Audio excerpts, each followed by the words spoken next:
Aduh, nih kalian sampai di sini dari jam berapa? Udah 1 jam lebih sih kita nunggu di sini. Bareng dulu. Hah? Kita bareng dulu tadi sini. Oh, Lama banget datangnya. berarti gue kelamaan ya? Iya. Ya, masih ada Arnold yang lebih lama. Ini gue telepon dulu deh, kayaknya nggak datang orang.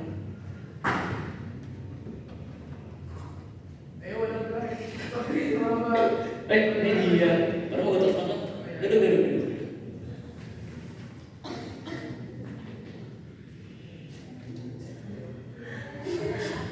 Buset, bau nanas, rasa baru. Coba.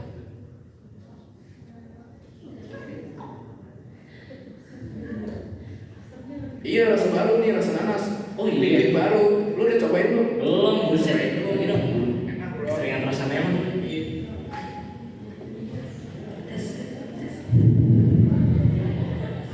Bawa apaan nih? Kok wangi banget ya? Ini dari sini. Ini namanya vape, rokok elektrik, rasa nanas. Cobain nggak? Coba. Cobain.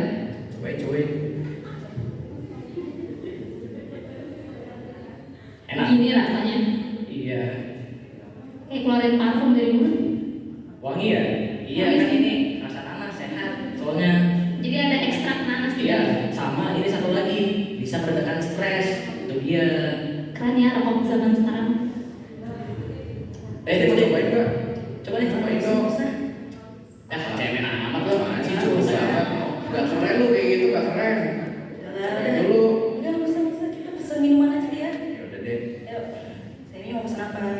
Lo langsung kopi hitam aja. Rahel, Milk tea.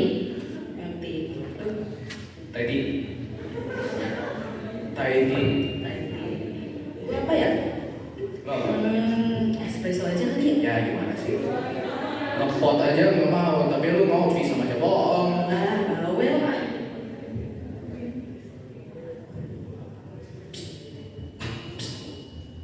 Teton.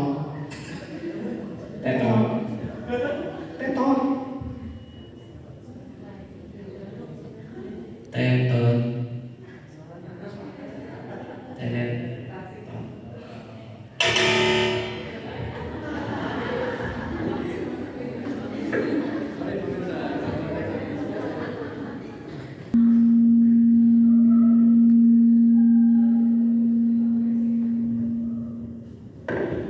Seperti yang kita lihat tadi ya, reka adegan tadi, teman-teman CMG telah membawakan mengenai lifestyle rokok, kopi, dan teh.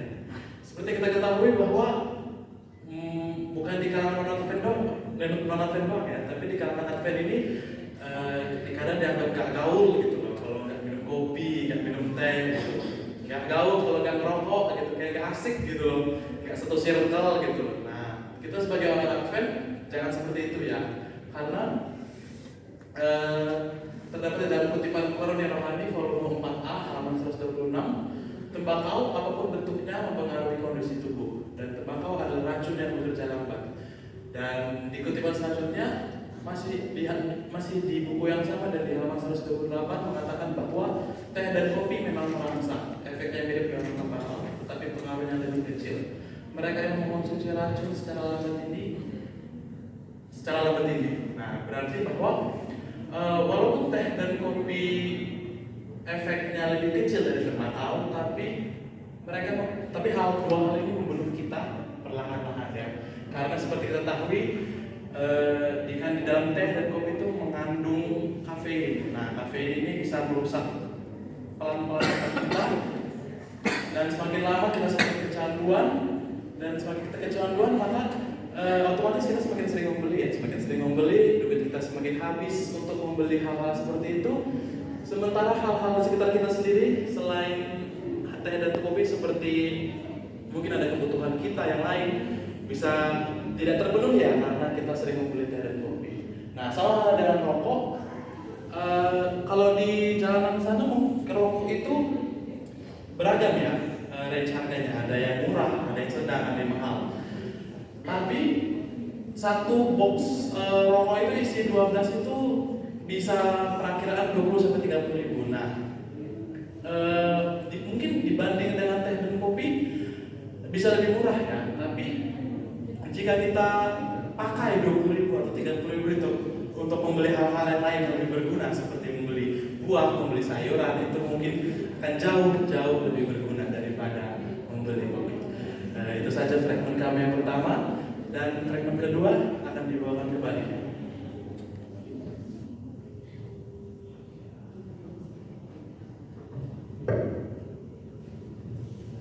Oke, baik, itu fragmen pertama. Kita akan masuk ke fragmen yang kedua. Persilakan.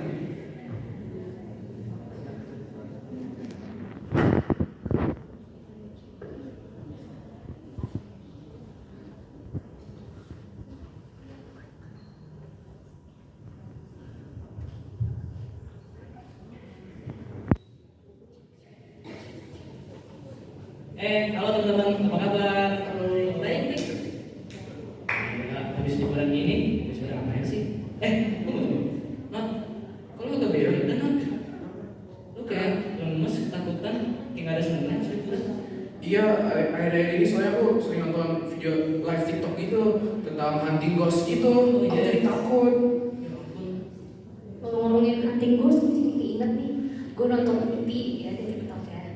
Jadi mereka sengaja malam-malam datengin rumah penguburan. Dan mereka tujuannya mencari hantu. Ketepatan itu rumah penguburannya bekas pembantaian sih. Waduh, Ngeri banget. ada kuntilanaknya pasti ya? Emang kelihatan di videonya ada kuntilanaknya. Kalian ngomongin setan-setan gitu jadi ingat kecelakaan teman kita waktu lalu itu loh. Yang mana tuh? Kecelakaan motor malam-malam si M. Loh, Itu si M kan tetangga gua. Berarti, aduh, gua harus ke toilet lagi. Not, temenin gua dong. Aduh, lu cowok gak sih? Nanti gua digentayangi sama arwahnya. Temenin gak sih gua dicari? Cowok lu adalah cowok. Teton.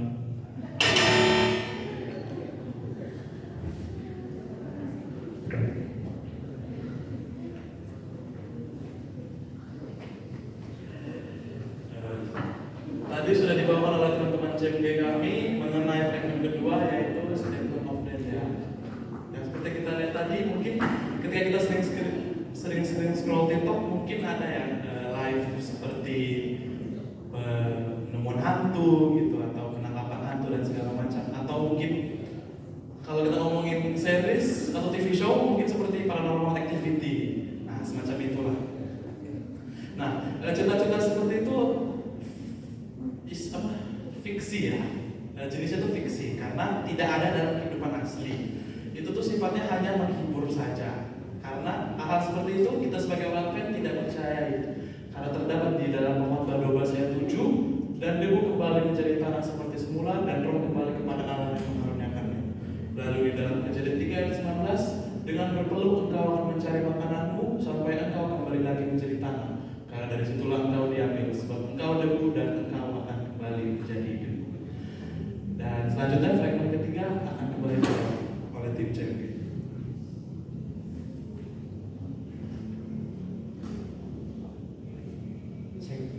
Oke, baik, terima kasih Christopher. Mungkin lebih menambahkan sedikit statement of death ini masih sering ya kalangan kita ini ya, kalau tetangga meninggal lalu saya takut keluar arwahnya gentayangan gitu ya. Nggak jauh-jauh juga waktu almarhum ibu saya meninggal ya, saudara datang, dia takut untuk tidur di kamar ibu saya. Saya bilang kenapa? Ibu saya baik kok. Kalau ketemu dikasih duit kali gitu kan. Nah itu nggak masuk akal gitu loh ya, karena ayat tadi bilang orang yang sudah mati dia nggak tahu apa-apa lagi, dia sudah dikubur dan sudah. Jadi kalau ada informasi yang saya lihat dia di atas pohon, saya lihat dia tadi itu segala macam. Nah kita yang sudah belajar ini apa respon kita? Yang nggak benar. Mungkin bisa jadi orang itu melihat sosok yang seperti itu, sosok yang seperti orang sudah mati, tapi yang jelas itu bukan dia. Itu mungkin roh jahat yang mencoba mempengaruhi, yang usil, tampil seperti dia, seperti orang mati itu. Tapi satu hal yang pasti, kita nggak percaya bahwa orang yang mati bisa tampil lagi, ada wujudnya, tayangan gitu ya segala macam. Nah, hal-hal seperti ini harus diluruskan di kalangan kita orang-orang Kristen. paling seperti itu. Oke, kita akan lanjut ke fragmen yang ketiga. Persilakan.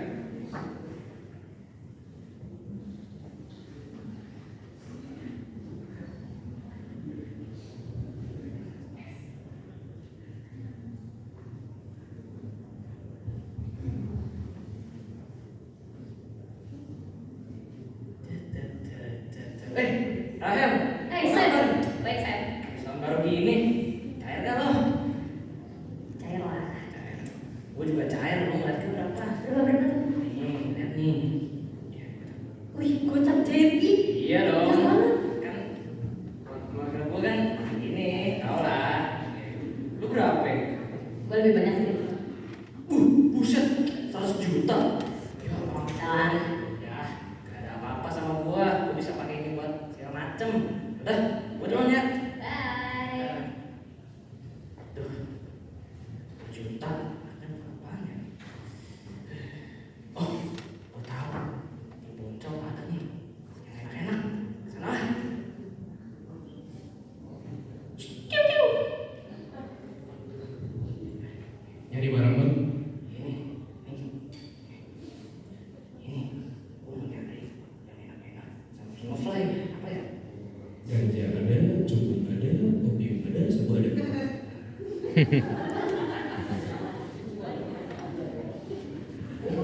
Belum deh kalau gitu. Soalnya gua belum pernah nyoba. Boleh boleh, gocap ya. Gua langsung ada aja. 5.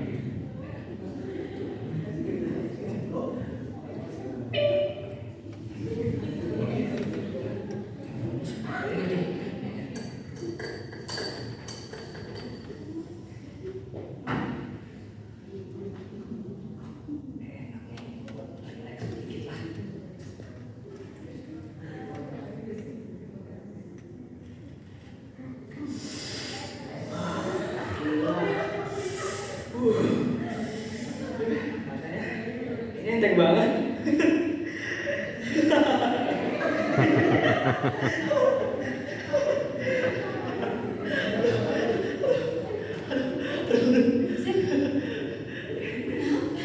Siapa ini? Ini muka lu mirip ikan hiu. Iya.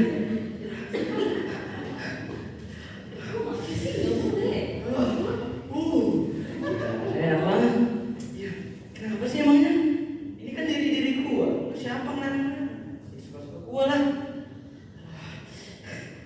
Bagi lagi dong sini.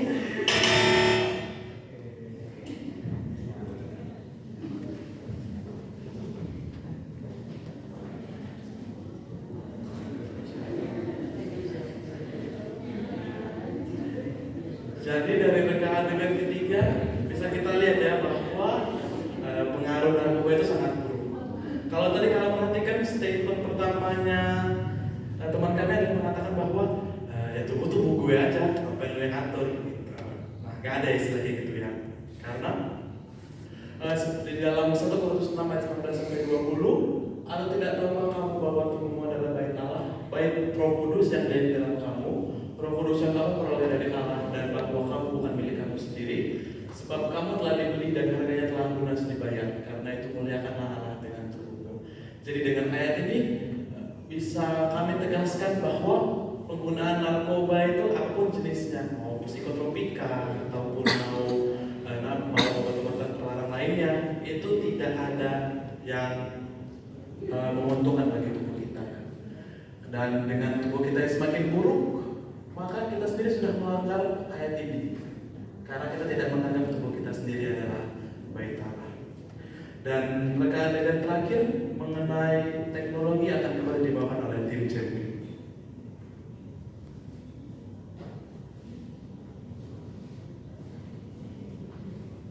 Oke, baik, thank you Christopher. Mungkin menambahkan sedikit ini yang saya bilang tadi di opening tadi. Kadang-kadang anak muda, saya mau bebas, saya mau happy badan saya, terserah saya dong. Tapi ya itu, pada saat itu anak nanti jatuh, rehabilitasinya mahal. Kalau ketahuan polisi ditangkap ya. Dulu teman saya itu nebusnya 25 juta. Ya, itu dulu apa? 10 years ago ya, 10 tahun lalu 25 juta. Mungkin sekarang polisi mintanya lebih kali ya.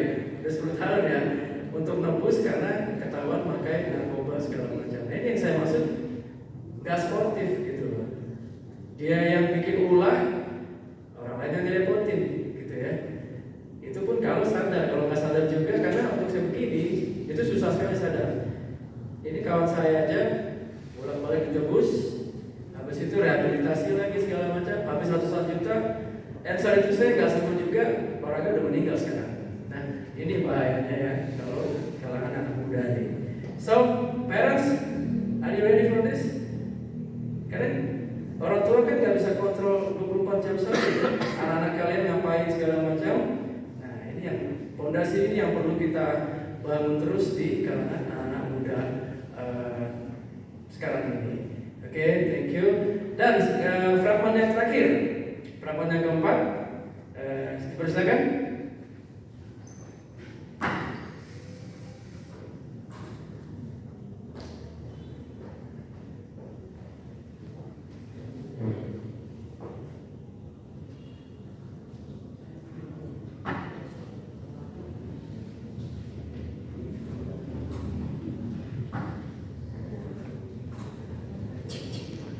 Dustin, Ya, udah dari tadi lo main HP-nya? main lagi mah. Bentar lagi dulu. Habis ini mandi. Ya.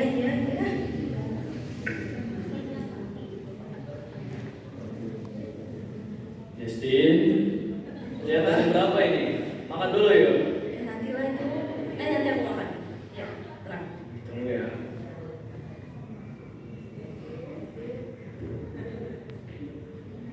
Destin, ayo kerja kelompok yuk sekalian belajar. Tinggal itu. Aduh, lo ngapain sih? Lagi ngapain? Main apa? Kemarin aku nulis sebuah. Yang mana sih yang kemarin itu? Iya. Ayo deh, ayo, mama ya. Ayo, yang mana sih? Ayo lagi. Ayo. Ayo lagi mama ya, mama. Ayo mama. Ayo mama, ih seru banget. Mati. Seru banget. Kalian lagi ngapain? Main. Loh, kalian nggak rabu malam? Nanti lah. Next week. Next week lagi seru nih. Iya. Game apa? Kayaknya gue juga main deh. Iya. Gue juga main.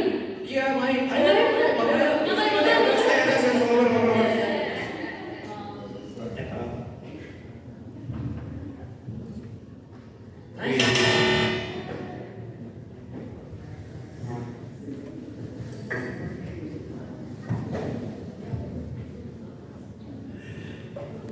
Seperti yang bisa kita lihat tadi ya, bahwa dalam dengan kami yang terakhir, anak-anak zaman sekarang tuh suka main game, suka lihat sosmed, Instagram, TikTok, Facebook, segala macam, etc.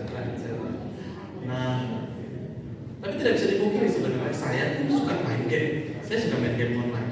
Tapi kita sebagai manusia yang ini ya, manusia yang bertanggung jawab gitu atas kehidupan kita. Kita harus mulai untuk menyortir, men-schedule.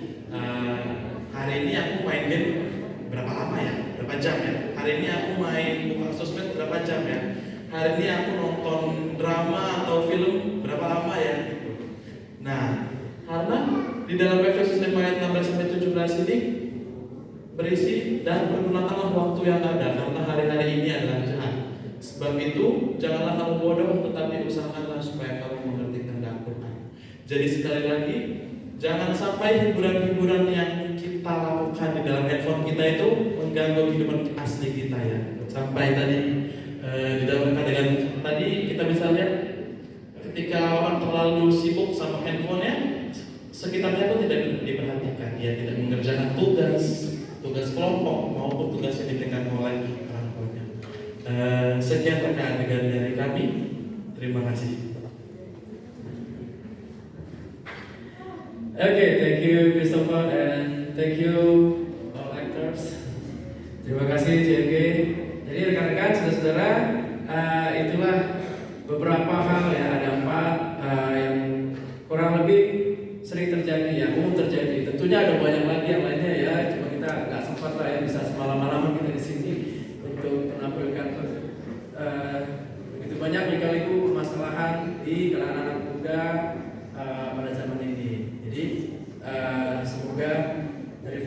tadi, sederhana kita bisa ambil hikmahnya, baik anak muda dan juga para senior kita, orang tua kita. Baik, untuk berikutnya kita akan bincang-bincang ya, podcast. Kita akan podcast. Ada beberapa yang kita undang lintas generasi ya, mulai dari baby boomer, dari generasi X, generasi Y, dan juga generasi Z. Oke, ini akan dibawakan oleh CMP kita, Evelyn dan Cheryl. Dipersilakan.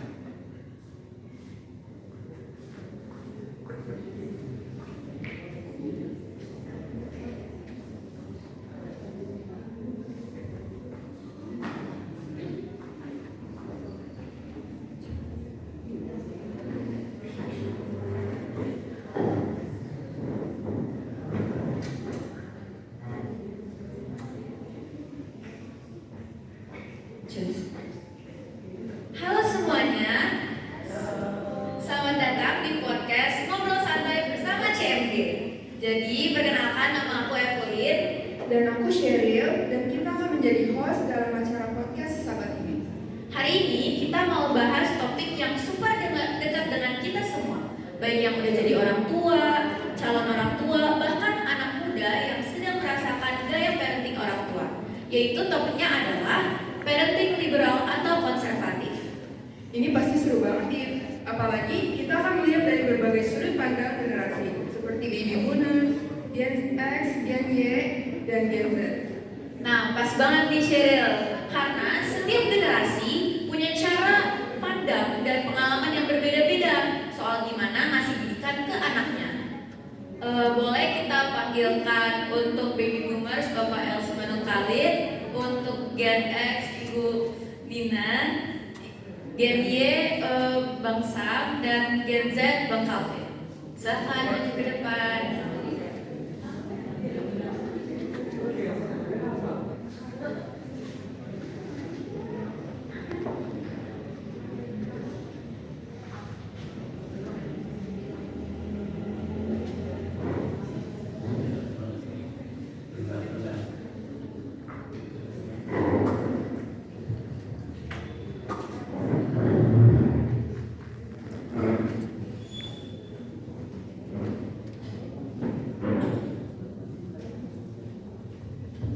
Nah, saat ini kita mulai dengan perkenalan satu persatu dulu ya, dari umur dan namanya.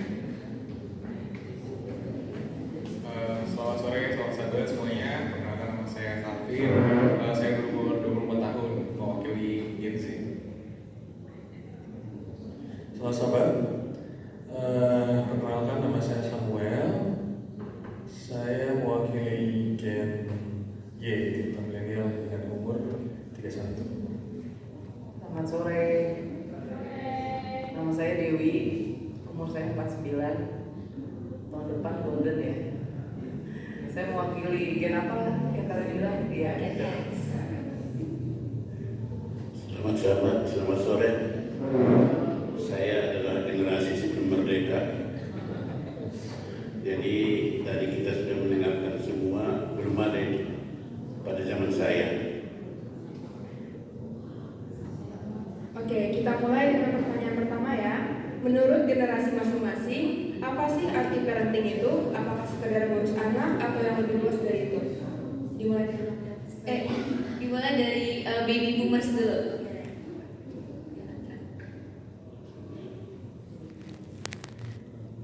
Menurut Om, Jadi kalau zamannya kami dulu itu ya beda banget dengan zaman sekarang. Karena di kampung itu ya mungkin udah tersendiri ya.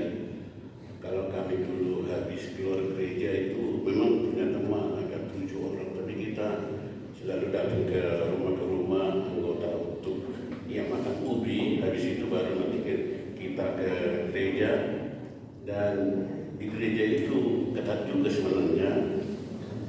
Bila mana kita disuruh untuk maju ke depan dengan ayat hafalan, pasti kita harus bisa. Kalau tidak, distrap. Jadi Jadi kira-kira itu dulu. Jadi waktu zaman dulu dengan sekarang itu memang sudah jauh berbeda. Termasuk tadi apa yang sudah diperhatikan tadi itu di kampung tidak ada itu. Karena dulu anak itu nurut banget sama orang tua. Apalagi namanya pergi ke gereja harus kita on time.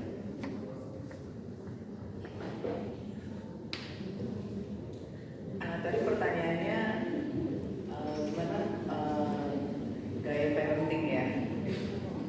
Mana ya? Kalau di keluarga kami, kalau saya dan bapaknya Debra itu parentingnya sih biasa-biasa aja gitu ya. Maksudnya yang kita mau adalah kita mendidik dan mengasuh anak berusaha sesuai dengan Alkitab atau buku yang menjadi panduan kami itu adalah buku mendidik dan membimbing anak ya, child guidance. Karena memang sebelum kami punya anak, kami udah baca itu dulu bukunya gitu. Jadi bagaimana berusaha mengajarkan anak-anak ini pertama-tama adalah untuk mengenal Tuhan, kemudian untuk mereka bertumbuh sesuai dengan usianya, mengajarkan pengetahuan sesuai dengan usianya. Dan memang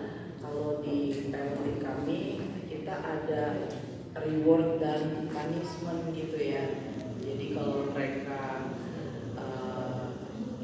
kalau mereka berhasil mendapatkan sesuatu, achieve gitu ya, kita kasih reward gitu. Dan kalau ada kesalahan mungkin gak langsung dipunish gitu ya. Dan memang kami akui di parenting kami sangat minim pujian pada anak-anak. Terus terang nggak terlalu sering atau suka memuji-muji anak gitu kalau dari kami. Oke, kalau parenting kan, maksudnya parenting kalau yang aku pahami itu gimana mendidik atau membesarkan anak mulai dari dia lahir sampai dia siap untuk mandiri. Yang pasti apa yang dialami dan generasi di sini dari Yoko, kakak, sama brother di sini pasti beda-beda pengalamannya. Tapi intinya itu bagaimana mendidik dan membesarkan anak dari dia lahir, bahkan sebelum lahir sampai dia siap untuk mandiri. Oke, kalau dari aku parenting ya, kalau parenting itu bukan cuma kayak kasih kebutuhan dasar aja, misalnya kayak kasih makan, disekolahin, habis itu kesehatannya sehat gitu. Tapi punya arti yang lebih luas, kayak misalnya bagaimana anak itu bisa memiliki karakter, kemudian nilai dan juga pola pikir yang baik gitu. Itu sih kalau dari aku. Saya tambahkan dulu, selama kita ada di Jakarta ini, ya memang kehidupan itu beda dari kampung ke kota. Namun karena situasi daripada pekerjaan itu mengakibatkan kita bisa berubah. Kemudian kita dari dulu sampai sekarang kita mencari gereja di Jakarta ini sejak saya datang, di mana gereja yang dekat dengan rumah itu paling bagus. Ternyata kami pindah ke Sunter dan dapatlah Rawabelu ini. Mengenai tentang anak-anak itu tergantung kepada orang tua kita. Dari dulu sampai sekarang tidak ada yang berubah. Kami tetap rajin ke gereja. Ya kalau ada PA, kalau ada waktu tetap PA. Kemudian saya bilang sampai bosan orang lihat kami Rabu malam ada, hari Sabat ada, PA ada. Tapi itulah niat kita. Apalagi saya sekarang ini sudah 80 lebih, ya apa yang mau saya cari? Hasilnya nanti kepada siapa? Kepada anak-anak maupun kepada keturunan kita. Jadi kalau kita orang tua bisa mengarahkan anak-anak itu, pasti hasilnya baik. Oleh karena itu, alangkah baiknya berserah kepada Tuhan dan kita harus minta pertolongan kepada Tuhan apabila anak-anak kita itu tidak bisa kita atur. Terima kasih. Oke, itu udah intinya ya. Oke, kita ada yang mau nambahin dari audiens atau mungkin dari orang tua kami? Kalau nggak ada, kita akan lanjut ke pertanyaan kedua. Kalau kita tarik nih ke belakang, kan dulu cara orang tua mendidik anak tuh berbeda-beda sama sekarang. Bagaimana cara orang tua, bapak, ibu dan abang-abang di sini, dan menurut kalian masih relevan nggak untuk dipakai sekarang untuk mendidik anak-anak zaman sekarang? Bang Kavi dulu aja. Oke, kalau misal di parenting Gen Z berarti ya, maksudnya aku ya. Iya, maksudnya masih relevan ya sih. Pastinya relevan karena aku masih Gen Z juga kan. Dimana kalau misal parenting yang aku rasakan itu adalah parenting dua anak, jadi kayak komunikasinya itu berjalan gitu loh. Jadi kalau mungkin kalau dulu tuh orang tua yang penting jangan gitu. Kalau misal sekarang pastinya kenapa jangan gitu. Jadi harus ada alasannya, nggak cuma kayak ini nggak boleh, itu nggak boleh, ini nggak boleh, itu nggak boleh. Dan kayak ini nggak boleh karena bla bla bla bla, itu nggak boleh karena lalala gitu. Jadi kayak komunikasi yang baik sih, itu sih komunikasi dua arah intinya. Kalau dari pengalaman aku ya, misalnya parenting yang aku alami apakah masih bisa sampai sekarang? Nah, kalau pengalaman aku sendiri, kalau untuk parenting itu secara pribadi yang dialami adalah seperti ya setengah-setengah lah. Jadi kalau aku tuh papa itu yang disiplin, yang agak galak gitu ya. Kalau mama tuh yang lembut, yang baik, terus yang gak pernah marah gitu. Artinya seimbang. Cuman ada satu saat yang papa udah gak ada, akhirnya yang disiplin kan hilang. Nah tapi itu udah ya cukup tertanam lah. Dan parenting itu kalau untuk saya pribadi bukan hanya yang saya dapat dari orang tua kandung, tapi ada juga dari orang tua misalnya di gereja atau kakak-kakak pembina, guru di sekolah, ya kayak gitu lah kira-kira. Dan menurut saya sih masih relevan sih sampai sekarang. Sama. Jadi kurang lebih kalau sekarang tuh namanya gentle parenting ya, seperti yang tadi Kevin bilang. Jadi perlu penjelasan dan lain sebagainya. Sementara itu bisa kita kombinasikan dengan parenting yang reward dan punishment itu gitu. Jadi pada kondisi-kondisi tertentu, dan tentu saja ini tergantung dari situasi masalah yang terjadi dan kebijaksanaan orang tua. Jadi sama kurang lebih jawaban dari yang sebelumnya bisa dikombinasikan. Bagi saya generasi yang sudah hampir lewat, kalau menyaksikan keadaan sekarang memang sangat perlu sekali, karena kita melihat dari tahun atau dari generasi ke generasi kami sangat berbeda sekali. Apalagi generasi sekarang ini sudah main-main harus hati-hati sekali. Jadi oleh karena itu perlu orang tua atau keluarga dapat mengarahkan hal yang baik itu kepada anak-anaknya, terutama gereja ini yang saya bilang tadi, pusat pendidikan, merubah karakter seseorang. Kalau kita rajin ke gereja, saya tidak percaya pasti bila mana karakternya itu bergaul dengan orang lain. Tetapi kalau sudah masuk ke gereja itu dibantu oleh orang tua, saya tidak percaya akan bisa baik. Kira-kira demikian. Oke, jadi jawabannya sama ya, relevan untuk semuanya. Terus pertanyaan selanjutnya yaitu, menurut Bapak Ibu dan anak-anak sekalian, lebih baik anak-anak diarahkan ketat atau diberi kebebasan? Nah, ini menarik karena biasanya generasi generasi baby boomers dan Gen Z beda banget pendapatnya. Iya kan, karena ada orang yang percaya tuh kalau misalnya anak harus dikasih banyak kebebasan, tapi ada juga orang tua yang bilang harus tegas biar anaknya biar disiplin. Gimana pendapat masing-masing? Ya udah dari baby boomers dulu. Pertanyaan ini kebebasan apa? Kan itu dulu. Kan harus kita bagi-bagi. Apakah kita beri kebebasan untuk bebas kemana-mana atau bebas memberikan uang? Ini pertanyaannya bagaimana?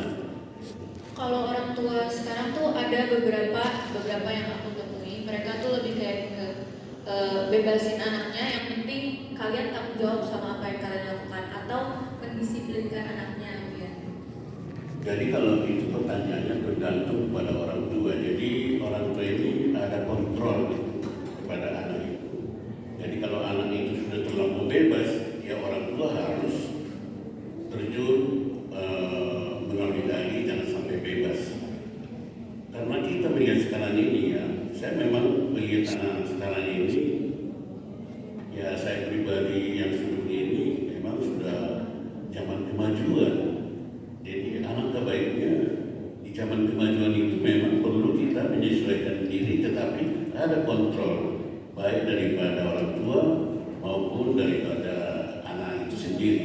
Bisa saja saya masuk ke satu tempat, satu ini, tapi harus saya tunduk dan turut kepada orang tua. Jadi perlu kontrol baik daripada orang tua maupun pada lingkungan sendiri. Kalau pendapat saya, jadi benar tadi katanya Opung, bebas itu dalam hal apa? Jadi prinsipnya begini, kalau dalam hal fundamental, dalam hal prinsip ya, hari Sabat, lalu kayak tadi kopi teh apa segala macamnya, itu nggak boleh bebas, itu sudah mutlak ya kalau di keluarga kami gitu. Tapi kalau dalam hal preference misalnya mau cita-cita atau makanan atau baju itu ya, asal itu masih dalam koridor-koridor yang baik dan benar, itu kita kasih kebebasan. Ada yang mau les musik silakan, ada yang nggak mau les musik nggak apa-apa silakan. Tapi kalau misalnya hari Sabat gitu atau misalnya tidak pujian untuk hari Sabat, ya itu udah mutlak gitu ya. Jadi harus bisa dilakukan gitu. Oke, kalau dari aku sendiri, kalau untuk dibilang tadi bisa sebebas-bebasnya terus bertanggung jawab sendiri agak susah, karena kalau sebagai anak selama dia ada orang tuanya, apa yang dia lakukan pasti orang tuanya juga akan bertanggung jawab atas apa yang anaknya lakukan gitu. Nah, mungkin setuju dengan Om dan kakak tadi, artinya anak itu, aku belum punya anak tapi punya gambaran dari pengalaman orang tua. Jadi anak itu bisa bebas, tapi sebelumnya harus dikasih bekal yang kuat gitu ya, yang tadi prinsip, dasar-dasar segala macam. Nah, mungkin orang tua juga yang melihat anak ini bebasnya ini bisa sebebas apa sih, ukuran bebasnya gitu. Dan ya agak susah sih kalau terlalu bebas juga, karena akan kemungkinan untuk kena yang tadi semua itu akan besar gitu sih. Kalau dari aku setuju sama Abang dan juga Opung. Jadi yang ideal itu kombinasi antara keduanya. Jadi kayak dikasih batasan atau aturan sama tapi nggak yang terlalu ketat juga sih. Dalam artian kayak kalau terlalu ketat nanti anaknya juga bisa kayak kayak kurang percaya diri lah, terus dan lain-lain. Tapi kalau misal dikasih kebebasan banget, nanti anaknya bisa jadi rebel. Jadi intinya adalah tetap dikasih aturan yang jelas, tapi tetap juga dikasih ruang untuk dia bisa mengeksplor dirinya sendiri. Jadi dia bisa mandiri juga dan siap menghadapi dunia. Itu sih. Oke, untuk Pertanyaan selanjutnya, menurut masing-masing generasi, apa tantangan terbesar yang dialami dalam mendidik anak pada zaman generasi ini? Tantangan terbesar dalam mendidik anak.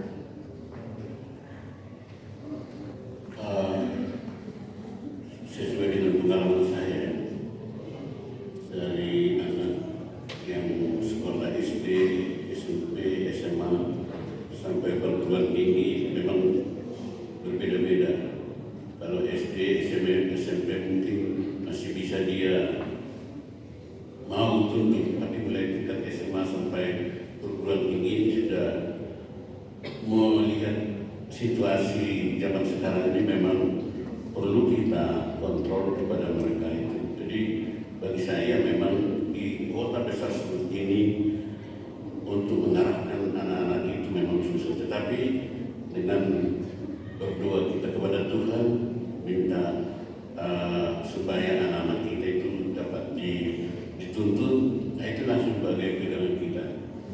Karena melihat situasi yang sangat cepat berkembang sekarang ini. Kalau dari Kak Dewi, jadi dulu saya punya ketakutan ya dalam tanda kutip, berpikir waktu zaman saya sekolah dulu kan kita sulit untuk, saya punya kekhawatiran gitu nanti kalau anak saya kuliah ini dan mau kuliahnya di luar gitu, bagaimana dengan hari Sabat gitu ya, itu menjadi ketakutan saya gitu. Tapi setelah kami menjalani itu, ternyata saat ini banyak sekali sekolah-sekolah yang bisa bebas dan kampus-kampus juga bisa lebih toleransi kalau kita kasih surat ya. Jadi nyata itu tidak menjadi ketakutan untuk saat ini. Nah, ketakutan atau kekhawatiran saya adalah yang di tangan saya ini adalah ketakutan kami sebagai orang tua, gadget ini gitu ya. Ini bagaikan pedang bermata dua gitu, bisa bermanfaat dan bisa juga merusak. Itu sih.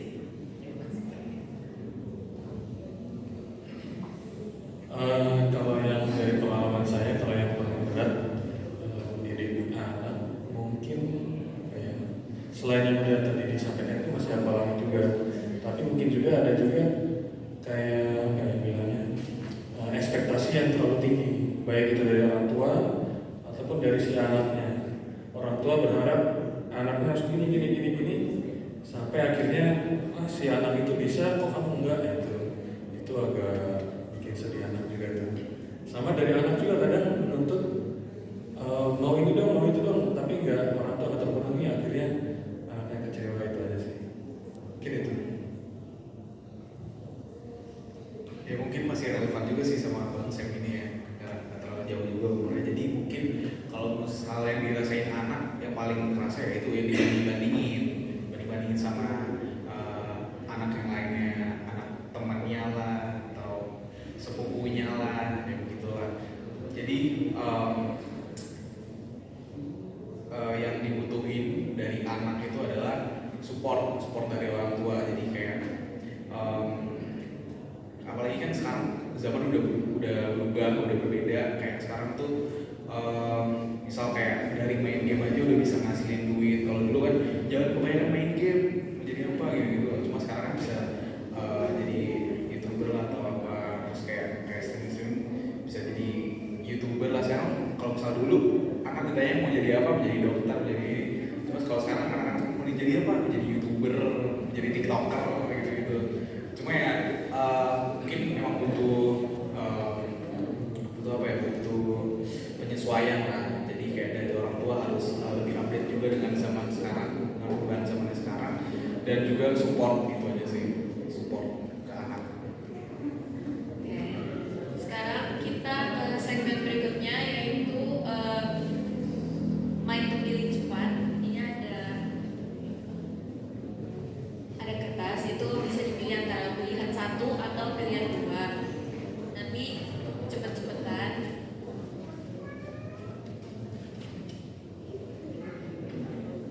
Ya, lebih pilih parenting yang pertama atau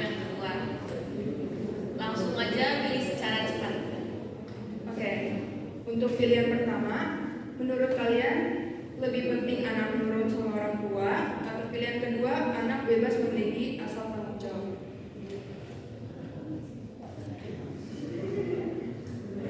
Coba yang dua sendiri, kenapa itu?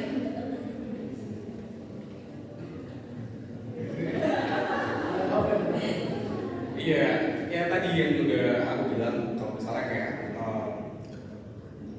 sekarang tuh kan perkembangan zaman kan ya udah beda banget lah sama zaman dulu. Jadi kayak mungkin orang tua sekarang kurang relevan sama zaman sekarang. Jadi kayak anak-anak lebih tahu lah apa yang dia lakuin. Tapi dengan yang tadi dibilang oleh Abang Sam, kalau misal yang penting tuh bekalnya itu cukup. Jadi bekal dari orang tua kayak tentang agama dan segala macamnya itu bisa menjadi fondasi buat anak bertanggung jawab atas apa yang dia lakukan, ya itu sih oke-oke aja. Kalau misalnya yang pilihan pertama coba antara bertiga, alasannya kenapa? Kalau argumen saya adalah saya selalu bilang gini, mami sama daddy itu sudah pernah melewati masa kamu. I've been there, gitu ya. Jadi percayalah kalau misalnya untuk sesuatu hal itu kita kasih tahu karena kita udah pernah dan kita pengalaman gitu. Itu sih argumennya. Oke, kita lanjut ke omongan apa ini? Bagi saya lebih mudah mengarahkan dan mendidiknya karena itu. Oke. Sekarang pilihan kedua, kalau anak punya pendapat yang berbeda, lebih baik pilihan pertama orang tua yang menentukan atau pilihan kedua diskusi bareng-bareng cari jalan tengah. Salah ya. Coba satu orang.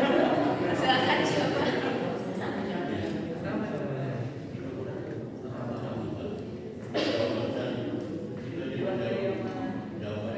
Oh ya, kalau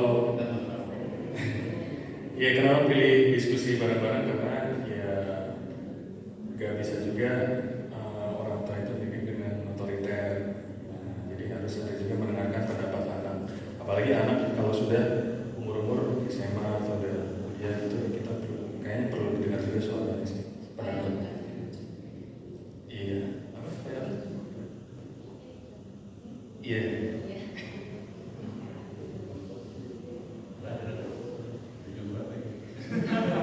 Sabar, terakhir. Oke. Yang selanjutnya, kalian lebih memilih untuk yang pemilihan pertama, anak lebih butuh disiplin yang ketat, atau pilihan kedua, kesempatan buat belajar dari kesalahan sendiri.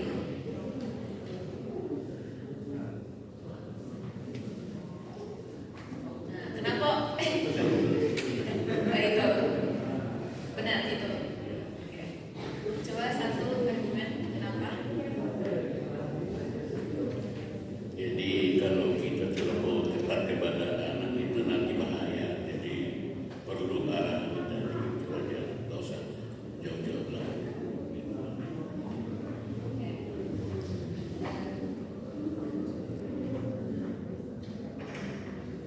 Oke, ini pertanyaan terakhir ya.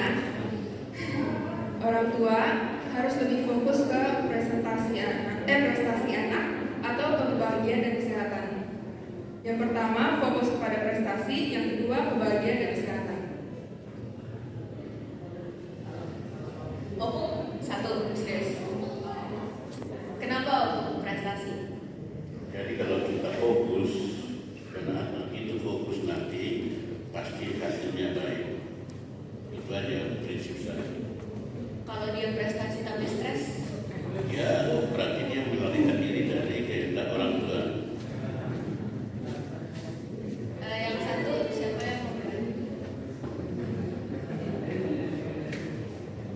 Ya mungkin sekarang ini kan apa ya, yang paling di highlight banget itu kan masalah mental health kan. Jadi itu lebih penting lah. Jadi kayak buat apa berprestasi kalau bisa nggak bahagia, habis itu kayak menjalaninya terpaksa. Jadi kalau sih lebih baik apa sih tadi bahagia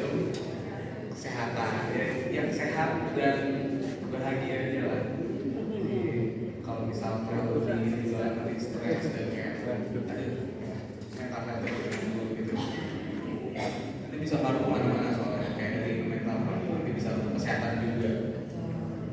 Oke, terakhir, apa pesan para orang tua untuk anaknya dan pesan anaknya untuk orang tua? Oke. Pesan orang tua berarti om dan ibu. Terus pesan anaknya berarti bapak dan bangsa. Pesan orang tua untuk anaknya dan pesan anak untuk orang tuanya. Ya udah, anaknya. Dari Genza. Pesannya dari hati aja loh.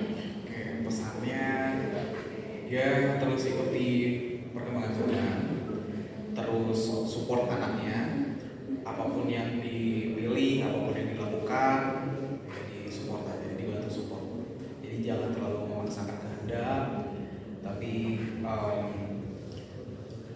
ya komunikasi juga penting. Jadi kadang tuh anak pengen cerita gitu ya sama orang tua masalah kepribadiannya, masalah kehidupannya. Cuma kadang tuh anak tuh males karena kayak orang tuanya ngejudge, menghakimi, terus kayak tadi juga membandingkan dengan orang lain, anak orang lain juga, orang-orang yang sekitarnya juga. Jadi itu kadang yang bikin anak tuh jadi malas gitu ngobrol sama orang tua. Jadi tentunya perlu adanya komunikasi yang baik lah antara anak dan juga orang tua. Jadi sehingga di keluarga juga harmonis, kesehatan mental, fisik dan juga rohani dari anak juga baik. Gitu. Pesan-pesan untuk orang tua dari anak. Aku yakin setiap orang tua itu sayang sama anaknya dengan cara apapun metode yang dia pakai untuk mendidik anak, itu pasti bentuk dari kasih sayang mereka. Pesan untuk orang tua, jangan pernah patah semangat, jangan pernah capek untuk mendidik dan menyayangi anak-anak, karena kami pun dengan berbagai macam karakter kami yang sudah terbentuk, itu juga adalah bentuk rasa sayang kami pada orang tua. Jadi kalau saya dari sisi orang tua nih ya, jadi gini, gak ada orang tua yang sempurna. Dan sebenarnya orang tua itu juga ketika mereka menjadi parents, mereka juga terjun sambil belajar gitu ya. Gak ada yang sudah tahu benar mengenai orang tua gitu. Jadi pesannya adalah ya kepada anak-anak yang diharapkan oleh orang tua adalah ketika kalian memang bertanggung jawab, patuh dan menurut kepada orang tua ya, dan bertanggung jawab dengan pilihan kalian dan bisa memaklumi dan memaafkan kalau misalnya orang tua juga itu gak ada yang sempurna gitu loh. Mungkin kalau itu bisa dijalankan dengan baik itu parentingnya bisa berjalan dengan sempurna. Bagi saya sebagai orang tua perlu sharing satu sama lain. Tapi intinya saya baca dulu Amsal 22 ayat 6. Didiklah orang muda menurut jalan yang patut baginya, maka pada masa tuanya pun dia tidak akan menyimpang daripada jalan itu. Jadi bagi saya inilah yang perlu kita arahkan kepada anak-anak kita. Oke, terima kasih atas jawabannya Om, Ibu, dan Abang semua. Boleh kembali ke tempat duduk masing-masing.